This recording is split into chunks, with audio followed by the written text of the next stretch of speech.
Hello friends, welcome back to my channel. ఈరోజు నేను మీకు ఈ వీడియోలో విండోస్లో 3 బెస్ట్ షార్ట్ కట్స్ అనేవి చెప్తాను. ఇవి మీకు చాలా యూజ్ అవుతుంటుంది వర్క్ చేసేటప్పుడు. సో ఈ వీడియోని కంప్లీట్గా చూడండి. తర్వాత లాస్ట్లో మీకు ఏ ట్రిక్ అయితే నచ్చిందో అది మీరు కామెంట్ చేయండి. సో దీంట్లో ఒకటైనా మీకు తెలిసి ఉండొచ్చు. అలా తెలిసినప్పుడు మీరు ఈ వీడియోని స్కిప్ చేయండి, నో ప్రాబ్లం. సో ఫస్ట్ వీడియోలోకి వెళ్దాం. సో ఫస్ట్ ట్రిక్ ఏంటంటే స్క్రీన్ షాట్. ఫ్రెండ్స్, మామూలుగా మీరు స్క్రీన్ షాట్ ఎలా యూజ్ చేస్తారు?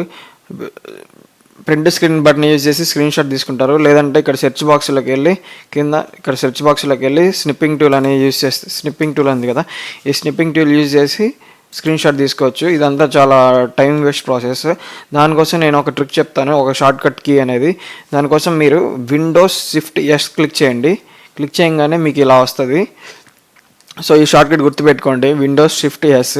తర్వాత మీరు ఏం చేస్తారంటే ఎక్కడి నుంచి కావాలంటే అక్కడ వరకు ఇలా క్రాప్ చేస్తారు కదా, అలా స్క్రీన్ షాట్ తీసుకుంటే మీకు స్క్రీన్ షాట్ పడిపోతుంది. సో పడిపోయాక ఇక్కడ నోటిఫికేషన్ లాగా వస్తుంది. దాని మీద ఇక్కడ క్లిక్ చేయండి. క్లిక్ చేయగానే ఇక్కడ ఉంటుంది. మీరు దీన్ని ఎడిట్ చేసుకోవచ్చు, లేదంటే దీన్ని సేవ్ చేసుకోవచ్చు.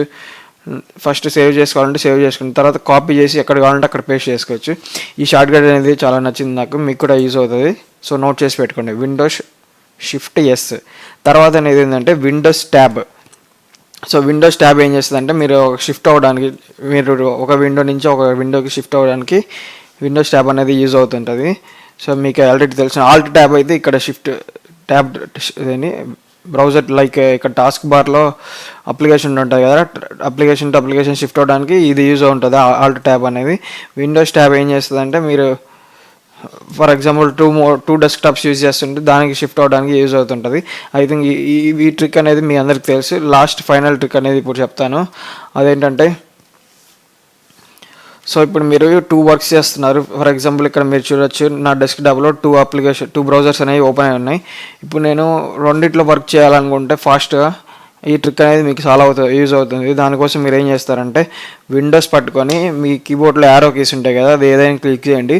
సో మీకు ఈ కరెంట్ విండో అనేది లెఫ్ట్ సైడ్ రావాలంటే లెఫ్ట్ యారో క్లిక్ చేయండి, రైట్ సైడ్ రావాలంటే రైట్ యారో క్లిక్ చేయండి. నాకు ఇది లెఫ్ట్ సైడ్ రావాలి కాబట్టి లెఫ్ట్ యారో క్లిక్ చేస్తున్నాను. లెఫ్ట్ యారో క్లిక్ చేస్తే మీరు చూడొచ్చు, ఇది లెఫ్ట్ సైడ్ సెట్ అయిపోయి ఉంటుంది. ఇదంతా మామూలుగా అయితే మనం మినిమైజ్ చేసుకుని అడ్జస్ట్ చేసుకుంటూ ఉండాల్సి వస్తుంది.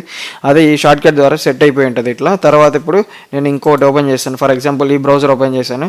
ఇప్పుడు ఇది నేను విండోస్ పట్టుకొని రైట్ సైడ్కి పెడతాను. రైట్ సైడ్ సెట్ అయిపోతుంది. సో చూడండి ఫ్రెండ్స్, ఇలా సెట్ అయిపోయింది. తర్వాత మీరు ఇప్పుడు ఎక్కడ కావాలంటే అక్కడ వర్క్ చేసుకోవచ్చు రెండిట్లో. సో ఈ ట్రిక్ అయితే చాలా యూస్ఫుల్, చాలా నచ్చింది నాకైతే. సో మీకు కూడా ఈ 3 ట్రిక్స్లో ఏదైతే నచ్చిందో కామెంట్ చేయండి.